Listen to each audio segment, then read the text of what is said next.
लेजेंडी shot domain के episode 43 की starting में अब हम देखते हैं कि लू येन ड्रिंक कर अपनी खुशी को सेलिब्रेट करता है। अब हम थोड़ी देर बाद का समय देखते हैं जहां लू सीटोंग और लू येन एक साथ जा रहे होते हैं, जहां पर लू सीटोंग कहते हैं कि यांग एर, मैंने एल्डर तियान क्याओ से बात की है। आप कल कल्टीवेट करने के लिए लू परिवार के एंसेस्टर ग्राउंड में जा सकते हो। यह सुनकर लू यांग कहता है कि क्या लू परिवार के पास भी एंसेस्टर ग्राउंड है, जिस पर लू सीटोंग कहते हैं कि हाँ, और वह बताते हैं कि जिंग होंग शॉर्ट गॉड द्वारा बनाई गई एक गुप्त मार्शल आर्ट मैनुअल है। उसके अंदर एक गुप्त मार्शल आर्ट है, उसके अंदर गोल्डन स्वॉर्ड व्हाइट टाइगर की पेंटिंग छुपी हुई है। इसे केवल ब्लेड मास्टर की शक्ति से सक्रिय किया जा सकता है। इसमें जिंग होंग शॉर्ट गॉड का सिद्धांत भी शामिल है। वह कहते हैं कि पहले तुम वहाँ हमारी तकनीक का अभ्यास करना। जब तुम एक बार पर्याप्त प्रशिक्षण प्राप्त कर लें तो फिर एल्डर तियान क्याओ और मैं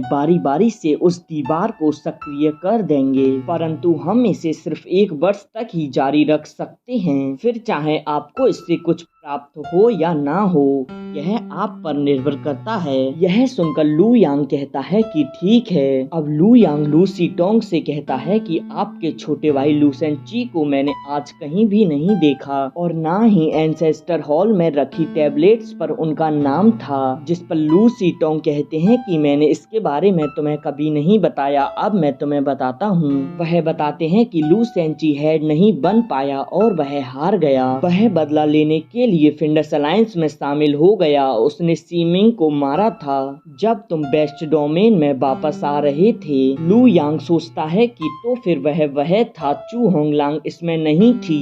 वह कहता है कि मैं लू सेंची को मारकर लू सीटोंग की मौत का बदला लेकर रहूंगा। इधर लू सीटोंग सोचते हैं कि मुझे उम्मीद है कि त्यानियर मेरे भाई जैसी गलती नहीं करेगा। अब लू सीटोंग कहते हैं कि सीमिंग लू परिवार का नायक था, जिसे एक स्वॉर्ड किंग बनने की उम्मीद थी। सीमिंग का बदला लेने के लिए मैं भी लू सेंची को मारूंगा, लेकिन फिंडस अलायंस अच्छी तरह से छिपा हुआ है। मैंने नॉर्थ डोमेन में उनकी जगह का पता लगाया, मैंने वहां पर अटैक कर दिया, पर मुझे कोई भी फिंडस अलायंस का सच्चा उत्तराधिकारी नहीं मिला। वह कहते हैं कि सेंची को ढूंढना इतना आसान नहीं है। अभी तुम इसके बारे में मत सोचो, अभी तुम्हें सिर्फ अपनी कल्टीवेशन पर फोकस कर ब्लेड मास्टर बनने की जरूरत है। जिस पर लू यांग कहता है कि ठीक है, और अब वह वहाँ से सोने के लिए चला जाता है। अब लू यांग लेटे हुए कहता है कि सीमिंग, मैं तुम्हारा बदला जरूर लूंगा, और वह कहता है कि सुई हान, मैं तुम्हारे लिए लेजेंडी डार्क ग्रीन स्वॉर्ड को अवश्य ढूंढूंगा,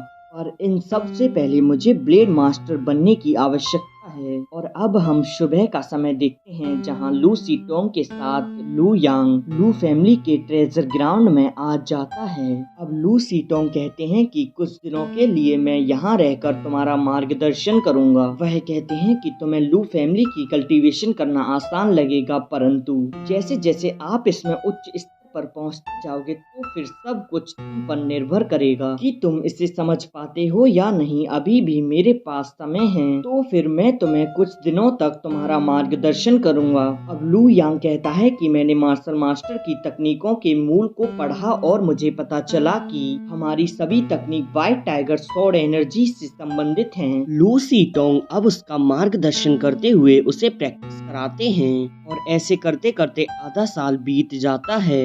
लू सीटोंग कहते हैं कि तुम अब लू परिवार के फ्लाइंग रेनबो स्वॉर्ड कौशल को सीखने में कामयाब रहे, और तुमने गोल्डन लाइट और व्हाइट टाइगर स्वॉर्ड कौशल में महारत हासिल कर ली। वह कहते हैं कि तुम यहाँ अकेले रहकर स्वयं अभ्यास करोगे, अब मैं तुम्हें अकेला छोड़ रहा हूँ। अब प्रैक्टिस करते हुए 1 साल बीत जाता है।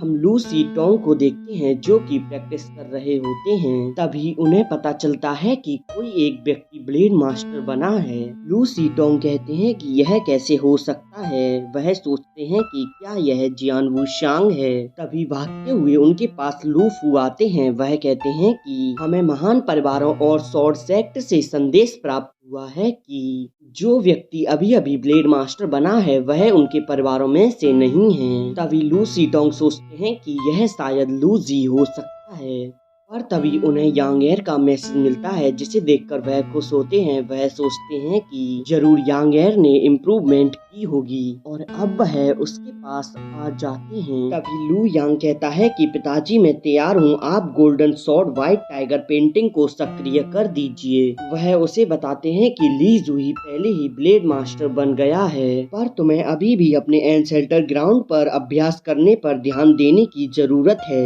एल्डर त्यान के आओ और मैं अक्सर इस जेड दीवार को सक्रिय करते रहेंगे। वह कहते हैं कि हम golden sword white tiger painting को कम से कम 1 वर्ष तक ही सक्रिय रख सकते हैं और अब वह उसके लिए उस पेंटिंग को सक्रिय कर देते हैं, जिसे देखकर लू येन चौंक जाता है। लू येन सोचता है कि इसका ऑरा तो काफी ज्यादा तीक्ष्ण है। लू येन कहता है कि इस व्हाइट टाइगर का ऑरा तो गोल्डन लाइट से भी काफी ज्यादा शक्तिशाली प्रतीत हो रहा है। लू यांग कहता है कि आइस एम्प्रेस स्वॉर्ड गॉड ने और जियान वुशांग स्वॉर्ड गॉड ने महानता हासिल की है। मैं उन दोनों के ज्ञान को आपस में जोड़ दूंगा और फिर मैं निश्चित रूप से एक नई स्वॉर्ड आर्ट को लेकर आ सकता हूँ। और अब लू येन को वहाँ कल्टीवेट करते हुए 6 महीने बीत जाते हैं और अब वह उस व्हाइट टाइगर की पावर को अपने अंदर कर लेता है। वह कहता है कि मैंने पूरी तरह से जिंग होंग स्वॉर्ड गॉड की स्वॉर्ड आर्ट को समझ लिया है। मैं अब ब्लेड मास्टर बनने के काफी करीब हूँ, पर इससे पहले मुझे कुछ करना होगा। और अब वह आइस एम्परर की स्वॉर्ड आर्ट और जिंग होंग स्वॉर्ड गॉड की स्वॉर्ड आर्ट